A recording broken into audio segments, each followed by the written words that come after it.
واسمعوا واطيعوا وانفقوا خيرا لانفسكم ومن يوق شح نفسه فاولئك هم المفلحون کہ تم اللہ سے اتنا تو ڈرو، اتنا تقوی تو اختیار کرو مستطعتم جتنی تمہاری طاقت ہے۔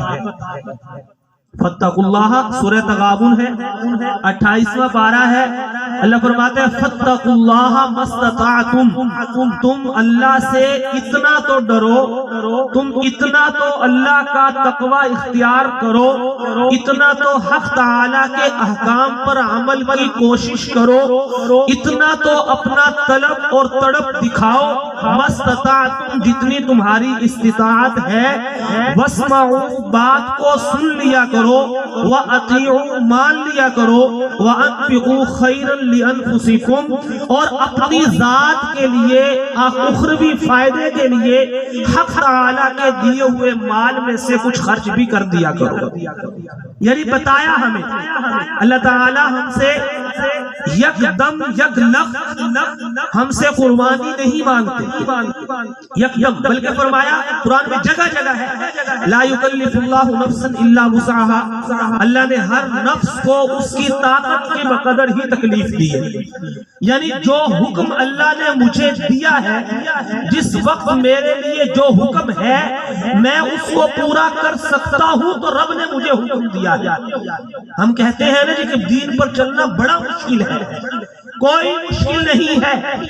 قرآن کہتا ہے اللہ تعالیٰ نے تمہیں تمہاری طاقت سے زیادہ مکلف نہیں بنایا۔ پیغمبر دو عالم صلی اللہ علیہ وسلم فرماتے ہیں، صحیح بخاری کی حدیث ہے، ان الدین یسر، ارے دین تو انتہا درجے کا آسان ہے۔ اگر دین میں مشکل ہوتی تو اللہ تعالیٰ 50 نمازوں کو 5 میں نہ کرتا، دین میں مشکل ہوتی تو 5 نمازوں پر 50 نمازوں کا اجر نہ ملا کرتا، دین میں مشکل ہوتی تو سال کے 12 مہینوں میں 1 مہینے کے روزے فرض کر کے 11 مہینے ہمیں آزاد نہ چھوڑا جاتا۔ اگر دین پر عمل مشکل ہوتا تو 40واں حصہ زکوٰۃ ہم پر فرض کی گئی، ہم تعالی شانہ زکوٰۃ کی مقدار بڑھا دیتے۔ آج ہمارے حکومت اور گورنمنٹ بھی ہم سے ٹیکس لیتی ہے تو 17-18% ٹیکس ہم سے لیا جاتا ہے۔ انکم ٹیکس 100 روپے پر 17-18 روپے، سیلز ٹیکس 100 روپے پر 20 روپے کے قریب ہے۔ حق تعالی شانہ نے زکوٰۃ فرض فرمائی لیکن وہ 100 روپے پر 2.5 روپے، 100 روپے پر 2.5 روپے ہے۔ اگر دین مشکل ہوتا تو زکوٰۃ اللہ تعالیٰ اتنی کم فرض نہ فرماتے، اور ہر ایک پر زکوٰۃ فرض نہیں، حکومت ٹیکس لیتی ہے، غریب سے بھی لیتی ہے، امیر سے بھی لیتی ہے۔ حق تعالی شانہ نے زکوٰۃ صرف اور صرف اس امیر پر فرض فرمائی جس کے پاس پیسہ محفوظ پڑا ہو۔ وہ شخص جو پیسہ کماتا ہے خرچ کر ڈالتا ہے، اپنے اوپر خرچ کرے، اپنے بیوی بچوں پہ خرچ کرے، اپنے بہن بھائیوں پہ خرچ کرے۔ حق تعالیٰ نے اس پیسے کے اوپر کوئی زکوٰۃ نہیں مانگی۔ جو پیسہ پورا سال استعمال نہ ہو اس پر 2.5% زکوٰۃ مانگی، اس لیے کہ ان الدین یسر، دین تو انتہائی آسان ہے۔ اگر دین آسان نہ ہوتا تو حق تعالی شانہ ہر سال حج کو فرض قرار دیتے، یا سال بعد نہ صحیح 5 سال بعد حج فرض ہوتا، 5 سال بعد نہ صحیح 10 سال میں 1 مرتبہ حج فرض ہوتا، یا زندگی میں جس طرح دن میں 5 نمازیں فرض ہیں زندگی کے اندر 5 مرتبہ حج کو فرض کر دیا جاتا۔ نہیں، دین آسان ہے، اس لیے حق تعالی شانہ نے 5 مرتبہ 10 مرتبہ 4 مرتبہ 3 مرتبہ حج کو فرض نہیں کیا، بلکہ سال میں نہیں زندگی بھر میں 1 مرتبہ حج کو فرض قرار دیا، اس لیے کہ ان الدین یسر، دین تو آسان ہے۔ اب یہ 5 اراکین ہیں جو بڑے بنیاد ہے اسلام کی، نماز ہے، روزہ ہے، حج ہے، زکوٰۃ ہے، اور ساتھ میں کلمہ طیبہ ہے۔ جب یہ اراکین اتنے آسان اللہ نے کر دیے تو مجھے بتائیں باقی دین کے اندر مشکل رہ کہاں گئی؟ جس کے بغیر اسلام کا تصور نہیں، نماز کے بغیر مسلمانی کا کوئی تصور نہیں۔ اللہ نے نماز کو اتنا آسان کیا کہ 5 وقت کی نماز فرض ہے، اور جو 5 وقت کی نماز کی پابندی کر لے حق تعالیٰ فرماتے ہیں میں اس کے لیے جنت کا ضمانت ہے کہ نہیں؟ نماز اتنی آسان کر دی، روزہ اتنا آسان کر دیا، زکوٰۃ اتنی آسان کر دی، حج اتنا آسان کر دیا۔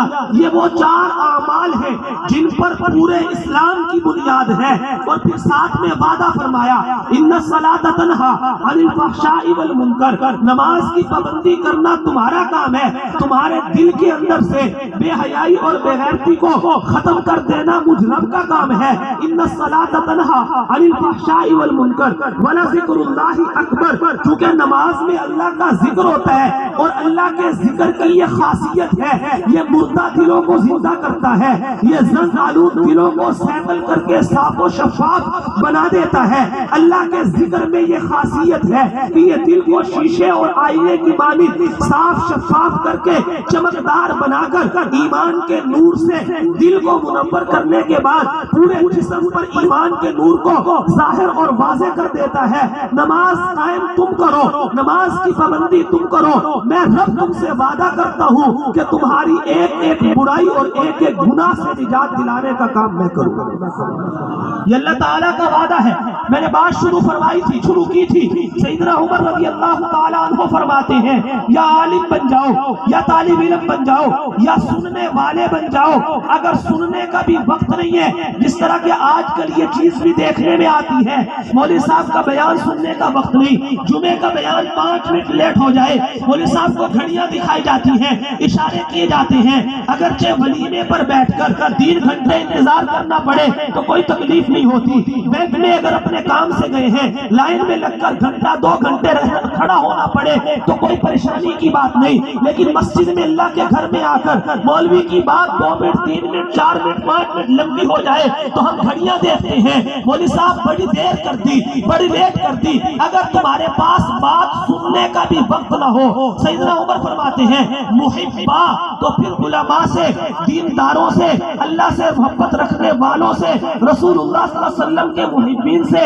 محبت رکھنے والے بن جاؤ تو تم نجات پا جاؤ گے۔ اور یاد رکھنا ولا تکن خامسہ، 5ویں کیٹیگری میں نہ آنا، 5ویں گروہ میں نہ آنا، 5ویں گروپ میں شامل نہ ہونا۔ وہ 5واں گروپ کون سا ہے؟ وہ دین سے بغض رکھنے والوں کا گروپ ہے، وہ دین والوں سے دشمنی اور نفرت اور عداوت رکھنے والوں کی جماعت ہے۔ تم 5ویں نہ بننا، دین سے اور دینداروں سے محبت کرنے والے بننا، نفرت، عداوت، بغض اور دشمنی کرنے والے نہ بننا، ورنہ کیا ہوگا؟ فتحلیق، تم لوگ ہلاک ہو جاؤ۔ مولانا احمد علی لاہوری علیہ الرحمہ رحمت واسعہ فرمایا کرتے تھے جو علماء کرام کا بدبو ہوتا ہے، علماء کرام کو جو برا کہتا ہے اور برا جانتا ہے، میں کہتا ہوں مرنے کے بعد اس کی قبر کھود کے دیکھو، حق تعالیٰ کی طرف سے اس کا چہرہ قبلے سے پھیر دیا جاتا ہے۔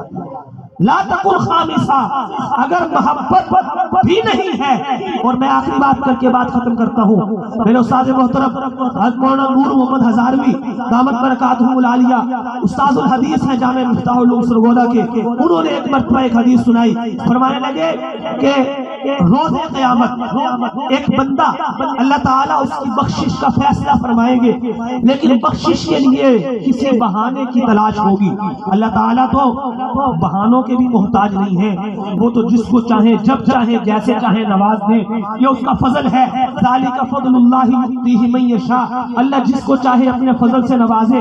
لیکن وہ کہنے والے نے کہا تھا رحمت حق بہانہ می جوید، بہانہ می جوید، اللہ تعالیٰ کی رحمت وہ مال و دولت نہیں دیکھتی، عمل اعمال نہیں دیکھتی، بلکہ اللہ کی رحمت تو بہانے تراشتی ہے، کوئی بہانہ ملے اللہ کی رحمت برس پڑتی ہے۔ فرمایا ایک بندے کی بخشش کا فیصلہ کیا جائے گا، لیکن اللہ تعالیٰ اس سے پوچھیں گے میرے بندے تو بتا، میں تجھے بخشتا ہوں، لیکن تیرے پاس اپنی بخشش کے لیے کوئی عمل، کوئی سامان، نامہ اعمال میں کوئی چیز لے کے آیا ہے؟ وہ بندہ عرض کرے گا یا اللہ ساری زندگی دین سے بھی دور رہا، دین والوں سے بھی دور رہا، جس جگہ دین کی آواز نماز لگتی تھی میں اس گلی میں بھی داخل نہیں ہوتا تھا. میرے پاس ایسا کوئی عمل نہیں جو آپ کی بارگاہ میں پیش کر سکوں.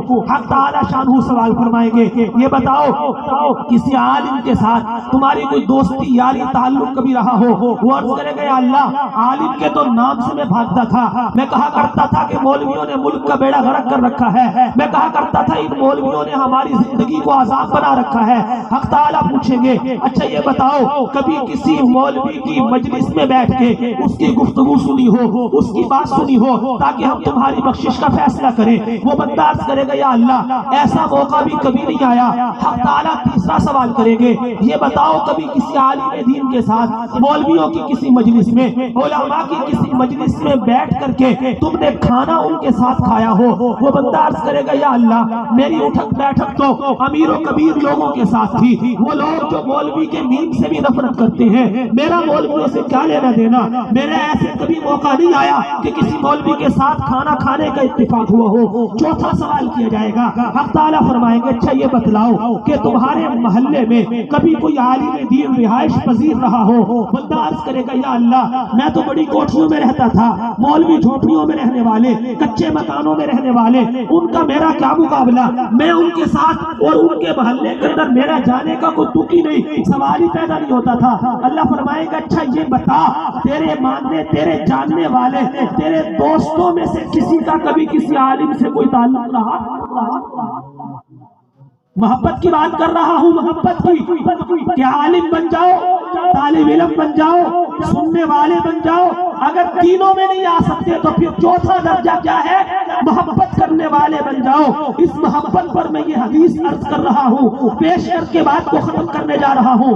وہ بندہ تھوڑی دیر سوچے گا اور کہے گا یا اللہ میرا کبھی کسی ایسے بندے کے ساتھ تعلق تو نہیں تھا. ہمارے گروپ میں, ہماری پارٹی میں, ہمارے دوستوں کی جماعت کے اندر ایک دوست ایسا تھا جو کبھی کبھی آ کر کے ہمیں اچھی اچھی باتیں بتایا کرتا تھا, دین کی طرف ہمیں راغب کرنے کی کوشش کیا کرتا تھا. ایسا لگتا ہے کہ اس کا کسی عالم سے کوئی تعلق تھا, وہ اس سے سن کے آتا تھا اور ہمیں آ کر کے بتاتا تھا.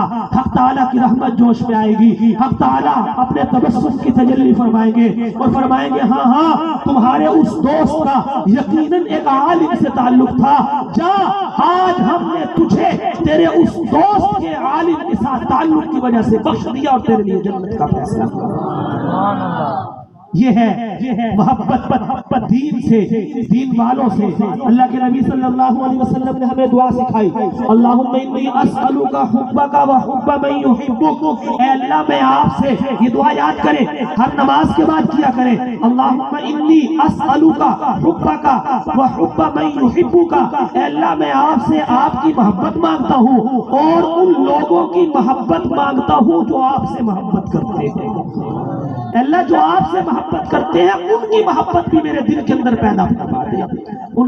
رسول اللہ صلی اللہ علیہ وسلم کی محبت تو فرض ہے. اگر کسی کے دل میں حضور سرور دو عالم صلی اللہ علیہ وسلم کی محبت کائنات کی ہر چیز سے زیادہ نہیں ہے تو خدا کی قسم اس کا ایمان مکمل نہیں ہے, اس کا ایمان نہیں ہے. جس طرح رسول اللہ صلی اللہ علیہ وسلم کی محبت فرض ہے تو رسول اللہ صلی اللہ علیہ وسلم کے جو وراثت کو لیے ہوئے علماء ہیں ان کی محبت رکھنا بھی لازمی اور ضروری ہے.